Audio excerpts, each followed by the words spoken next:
অভিলাষ আৰু লৈ আহিছোঁ এটা গুৰুত্বপূৰ্ণ খবৰ আৰু মাত্ৰ কেইটামান পিছতে ইতিহাস ৰচিবলৈ সাজু হৈছে উজনি অসম ৰাজপথত শুনিবলৈ পোৱা গৈছে তেজস সুখয়ৰ শব্দৰ বৰ্তমান সময়ত ইতিহাস ৰচিবলৈ সাজু হৈছে উজনি অসম প্ৰতিগৰাকী অসমীয়া সাক্ষী হ'ব ঐতিহাসিক ক্ষণৰ আৰু বৰ্তমান সময়ত এই সন্দৰ্ভত সবিশেষ লৈ অহাৰ চেষ্টা কৰিছোঁ জনাই আছোঁ যে কলিভাৰ ফাৰ্ষ্ট অন টাইমে ডাঙৰ খবৰ উজনিৰ ৰাজপথত ৰাফেল সুখয় তেজসৰ গৰ্জন শুনিবলৈ পোৱা গৈছে আৰু মাত্ৰ কেইটামান ক্ষণ ইতিহাস ৰচিবলৈ সাজু হৈছে উজনি অসম আৰু মাত্ৰ কেইটামান ক্ষণৰ পিছতে ইতিহাস ৰচিব উজনি অসমে আৰু মাত্ৰ কেইটামান ক্ষণৰ পিছতেই ঐতিহাসিক ক্ষণৰ সাক্ষী হ'ব প্ৰতিগৰাকী অসমীয়া ঐতিহাসিক ক্ষণৰ সাক্ষী হ'বলৈ আগবাঢ়িছে সমগ্ৰ উজনি অসমত দেখিবলৈ পোৱা যাব বিৰল দৃশ্য মৰাণৰ ৰাজপথত যুঁজাৰ বিমানৰ তীব্ৰ গৰ্জন শুনিবলৈ পোৱা গৈছে আৰু বৰ্তমান সময়ত মৰাণৰ ইএলএফত বায়ু সেনাৰ তীব্ৰ অনুশীলন 14 ফেব্ৰুৱাৰীত সমগ্ৰ উজনি অসম সাক্ষী হ'ব এক বিৰল ঐতিহাসিক ক্ষণৰ বায়ু সেনাৰ অনুশীলনক কেন্দ্ৰ কৰি উখল মাখল পৰিৱেশ মৰাণৰ ইএলএফত ইতিহাসত প্ৰথমবাৰৰ বাবে মৰাণৰ ৰাজপথত ইখনৰ পিছত সিখন যুঁজাৰ বিমান নামিছে ৰাফেল সুখয় আৰু তেজসৰ দৰে শক্তিশালী যুদ্ধ বিমানেৰে কঁপি উঠিছে মৰাণৰ মাটি আৰু মৰাণত প্ৰদৰ্শন কৰা হ'ব এয়াৰ শ্ব' তাৰ কাৰণে সাজু হৈছে সকলো আৰু মাত্ৰ কেইটামান ক্ষণ 14 ফেব্ৰুৱাৰীত উপস্থিত হ'ব প্ৰধানমন্ত্ৰী আৰু সেইদিনাই ঐতিহাসিক ক্ষণৰ সাক্ষী হ'ব প্ৰতিগৰাকী অসমীয়া 14 ফেব্ৰুৱাৰীত মৰাণৰ এই ইএলএফতেই অৱতৰণ কৰিব মোদী আৰু সেই তাতেই এয়াৰ শ্ব' হ'ব আৰু ঐতিহাসিক মুহূৰ্তৰ সাক্ষী হ'ব প্ৰধানমন্ত্ৰী নৰেন্দ্ৰ মোদীও আৰু বৰ্তমান সময়ত দেখুৱাই আছোঁ দৃশ্যাংশ এনেকৈ ইখনৰ পিছত সিখন যুঁজাৰ বিমান নামিছে আৰু মাত্ৰ কেইটামান ক্ষণৰ পিছতেই প্ৰতিগৰাকী উজনি অসমৰ লোকে সাক্ষী হ'ব ঐতিহাসিক ক্ষণৰ এনেকৈ ইখনৰ পিছত সিখন যুঁজাৰ বিমান দেখিবলৈ পোৱা গৈছে ৰাফেল সুখয় তেজসৰ দৰে শক্তিশালী যুদ্ধ বিমান দেখিবলৈ পোৱা গৈছে উজনি অসমত কাহানিও নেদেখা দৃশ্য কাহানিও নুশুনা কথা প্ৰতিগৰাকী উজনি অসমীয়া লোকৰ কাৰণে বৰ্তমান সময়ত এটা গুৰুত্বপূৰ্ণ খবৰ কেইবাটাও দৃশ্যাংশ আছে আমাৰ ওচৰত দেখুৱাম আৰু বৰ্তমান এনেকৈ ইখনৰ পিছত সিখন যুঁজাৰ বিমান নহা দেখিবলৈ পোৱা গৈছে সাজু হৈছে 14 তাৰিখৰ কাৰণে আৰু 14 তাৰিখে প্ৰতিগৰাকী অসমীয়া এক ঐতিহাসিক ক্ষণৰ সাক্ষী হ'ব আৰু মাত্ৰ কেইটামান ক্ষণ সাজু হওক আপুনিও এনেকৈ বিৰল যুদ্ধ জাহাজ দেখিবলৈ পোৱা যাব ৰাফেল সুখয় তেজস মিৰাজ বৃহৎ যুদ্ধ জাহাজ দেখিবলৈ পোৱা যাব গতিকে সকলো সাজু হৈছে আৰু মাত্ৰ কেইটামান ক্ষণৰ পিছতেই উজনি অসমে নতুন ইতিহাস ৰচিব এনেকৈ অনুশীলন চলাতে পুৱাৰে পৰা অনুশীলন চলি আছে 14 তাৰিখে ইতিহাস ৰচনা কৰিব সমগ্ৰ অসমবাসী সাক্ষী হ'ব এই বৃহৎ ক্ষণৰ আৰু সাজু হওক আপুনিও প্ৰতিগৰাকী অসমীয়া সাজু হওক আৰু মাত্ৰ কেইটামান ক্ষণৰ পিছতেই প্ৰতিগৰাকী অসমীয়া এক নতুন ইতিহাসৰ সাক্ষী হ'ব বিশেষকৈ উজনি অসমৰ যিসকল লোক আছে তেওঁলোক সাক্ষী হ'ব এই বিশেষ ক্ষণৰ আৰু বৰ্তমান সময়ত এটা গুৰুত্বপূৰ্ণ খবৰ প্ৰতিগৰাকী অসমীয়া সাজু হওক আৰু মাত্ৰ কেইটামান ক্ষণৰ পিছতেই সকলো সাজু হওক মৰাণৰ ৰাজপথত দেখিবলৈ পোৱা যাব সুখয়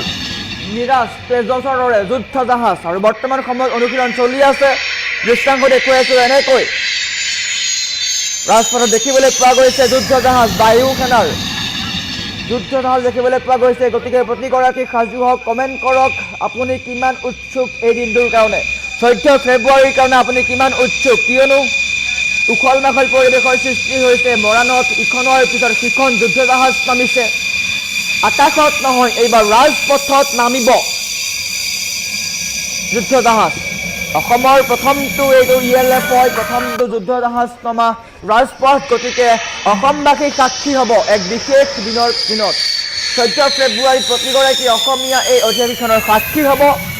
আপুনিও সাক্ষী হওক এই দিনটোৰ কাৰণে সাজু হওক ইতিমধ্যে অনুশীলন চলি আছে বায়ু সেনাৰ অনুশীলন চলি আছে আৰু বায়ু সেনাৰ অনুশীলনৰ দৃশ্য দেখুৱাইছোঁ এনেকৈ ইখনৰ পিছত সিখন বিধ্বংসী যুদ্ধ জাহাজ আহিছে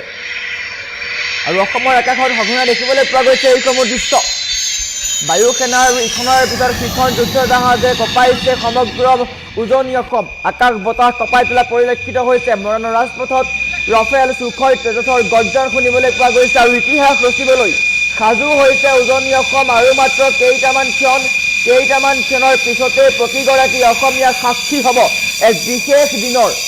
বিশেষ মুহূৰ্তৰ সাক্ষী হ'ব জীৱনৰ এক ঐতিহাসিক মুহূৰ্তৰ সাক্ষী হ'ব কিয়নো কেতিয়াও নেদেখা দৃশ্য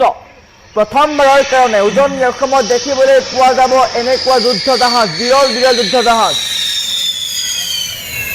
আৰু ৰাজপথত অৱতৰণ কৰিব এইসমূহ যুদ্ধ জাহাজে 14 ফেব্ৰুৱাৰীত প্ৰধানমন্ত্ৰী মোদী আহিব আৰু প্ৰধানমন্ত্ৰী মোদীয়েও এই বিশেষ দৃশ্যৰ উপভোগ কৰিব আৰু এই বিশেষ মুহূৰ্তৰ সাক্ষী হ'ব গতিকে আপুনিও সাক্ষী হওক গৌৰৱ কৰক এগৰাকী অসমীয়া হিচাপে এগৰাকী উজনি অসমীয়া হিচাপে গৌৰৱ কৰক মৰাণৰ ৰাজপথত দেখিবলৈ পোৱা যাব এই বিশেষ দৃশ্য দৃশ্যাংশ দেখুৱাই আছোঁ এনেকৈ সাজু হৈছে দৃশ্যাংশ বিৰল বিৰল যুদ্ধ জাহাজ ইখনৰ পিছত সিখন যুদ্ধ জাহাজে কঁপাইছে উজনি অসমৰ আকাশ বতাহ আৰু মাত্ৰ কেইটামান ক্ষণৰ পিছতেই কঁপি উঠিব সমগ্ৰ উজনি অসম ৰাফেল সুখয় তেজসৰ দৰে বৃহৎ বৃহৎ যুদ্ধ জাহাজে কঁপাই তুলিব মধ্য অসমৰ ৰাজপথ কঁপাই তোলা পৰিলক্ষিত হ'ব মৰাণৰ ELFত বায়ু সেনাৰ তীব্ৰ অনুশীলন চলিছে ইখনৰ পিছত সিখন যুদ্ধ জাহাজে কঁপাইছে মৰাণৰ আকাশ বতাহ সমান্তৰালকৈ উজনি অসমৰ আকাশ বতাহ কঁপাই তোলা পৰিলক্ষিত হৈছে ইতিহাস ৰচিবলৈ সাজু হৈছে উজনি অসম আৰু মাত্ৰ কেইটামান ক্ষণ আপুনিও সাক্ষী হওক এই বিশেষ সময়ৰ 14 ফেব্ৰুৱাৰীত ৰাজপথত অৱতৰণ কৰিব যুদ্ধ জাহাজে আৰু বৰ্তমান অনুশীলন চলি আছে ইখনৰ পিছত সিখন যুদ্ধ জাহাজে আমোদ দিছে প্ৰতিগৰাকী অসমীয়াক আৰু গৌৰৱবোধ কৰাইছে প্ৰতিগৰাকী অসমীয়াক গতিকে আপুনিও এগৰাকী অসমীয়া হিচাপে গৌৰৱ কৰক এই বিশেষ দৃশ্যটো সেভ কৰি ৰাখক শ্বেয়াৰ কৰক কিয়নো এক বিশেষ মুহূৰ্তৰ সাক্ষী হ'ব প্ৰতিগৰাকী অসমীয়া বৰ্তমান সময়ত সাজু হৈছে ইতিহাস ৰচিবলৈ আৰু মাত্ৰ কেইটামান ক্ষণৰ পিছতেই ইখনৰ পিছত সিখন যুদ্ধ জাহাজে অৱতৰণ কৰিব মৰাণৰ ELFত আৰু মৰাণবাসী বিশেষকৈ উজনি অসমৰ প্ৰতিগৰাকী লোকৰ কাৰণে ভাল খবৰ গৌৰৱৰ খবৰ আৰু মাত্ৰ কেইটামান মুহূৰ্তৰ পিছতে উজনি অসমে গঢ়িব এক নতুন ইতিহাস কাহানিও নেদেখা কাহানিও নুশুনা এক বৃহৎ দৃশ্য দেখিবলৈ পোৱা যাব দৃশ্যাংশ দেখুৱাই আছোঁ এনেকৈ বৃহৎ বৃহৎ যুদ্ধ জাহাজ আহিছে ৰাজপথত অৱতৰণ কৰিছে আৰু তাৰ পিছতে উখল মাখল পৰিৱেশৰ সৃষ্টি হৈছে মৰাণত উখল মাখল পৰিৱেশৰ সৃষ্টি হৈছে প্ৰতিগৰাকী অসমীয়া সাক্ষী হ'ব বিশেষ দিনটোত দৃশ্যাংশ দেখুৱাইছে এনেকৈ সুখয় ৰাফেল তেজস মিৰাজ সকলোবোৰ নামিব পাকিস্তানৰ সৈতে যুদ্ধত ব্যৱহাৰ হোৱা সকলো যুদ্ধ জাহাজ নামিব ইয়াত ভাৰত পাকিস্তানৰ যুদ্ধৰ সময়ত যিসমূহ যুদ্ধ জাহাজ ব্যৱহাৰ হৈছিলে তেজস সুখয় মিৰাজ সকলো অৱতৰণ কৰিব মৰাণৰ ৰাজপথত আৰু এনেকৈ বিৰল বিৰল যুদ্ধ জাহাজ দেখুৱাই আছোঁ এক বৃহৎ যুদ্ধ জাহাজ আপোনাক মোতকৈও বৃহৎ বৃহৎ যুদ্ধ জাহাজে আপোনাক আমোদ দিব আৰু ইয়াক লৈ উখল মাখল পৰিৱেশৰ সৃষ্টি হৈছে মৰাণত 14 ফেব্ৰুৱাৰীত উপস্থিত হ'ব প্ৰধানমন্ত্ৰী এয়াৰ শ্ব' হ'ব প্ৰদৰ্শন কৰিব এক যুদ্ধ শক্তি প্ৰদৰ্শন কৰিব বায়ু সেনাই আৰু বৰ্তমান সময়ত অনুশীলন চলি আছে আৰু মাত্ৰ কেইটামান দিনৰ পিছতে প্ৰতিগৰাকী উজনি অসমৰ লোক সাক্ষী হ'ব এক ঐতিহাসিক ক্ষণৰ কেতিয়াও নাপাহৰা কেতিয়াও নেদেখা দৃশ্য দেখিবলৈ পাব আৰু বৰ্তমান সময়ত এক ঐতিহাসিক ক্ষণৰ সাক্ষী হ'বলৈ সাজু হৈছে প্ৰতিগৰাকী অসমীয়া আপুনিও সাক্ষী হওক এই বিশেষ দিনটোত 14 ফেব্ৰুৱাৰীত প্ৰতিগৰাকী অসমীয়া সাক্ষী হ'ব এই বিশেষ দিনটোত আৰু ইতিহাস ৰচিবলৈ সাজু হৈছে উজনি অসম ৰাফেল সুখয় তেজসৰ দৰে শক্তিশালী যুদ্ধ জাহাজৰ গৰ্জন শুনিবলৈ পোৱা যাব উজনি অসমত গতিকে আপুনিও সাজু হওক আৰু মাত্ৰ কেইটামান মুহূৰ্তৰ পিছতে বা কেইদিনমানৰ পিছতেই আপুনিও সাক্ষী হ'ব এই বিশেষ দৃশ্য চাবলৈ আপুনি যাওক আপোনাৰ পৰিয়ালক লগত নিয়ক আৰু এই বিশেষ দৃশ্য চাওক কিয়নো ঐতিহাসিক মুহূৰ্ত এয়া অসমৰ ৰাজপথত অৱতৰণ কৰিব যুদ্ধ জাহাজ কাহানিও নেদেখা দৃশ্য পোনপ্ৰথমবাৰৰ কাৰণে প্ৰতিগৰাকী অসমীয়া সাক্ষী হ'ব বিশেষ দিনটোত গতিকে আপুনিও সাজু হওক উজনি অসমে গঢ়িব নতুন ইতিহাস গতিকে বৰ্তমান সময়ত প্ৰতিগৰাকী অসমীয়া সাজু হওক এই বিশেষ দিনটোৰ কাৰণে কমেণ্ট কৰক আপুনি কিমান সুখী এই দিনটোত আপুনি সাজুনে এই বিশেষ দিনটো চাবলৈ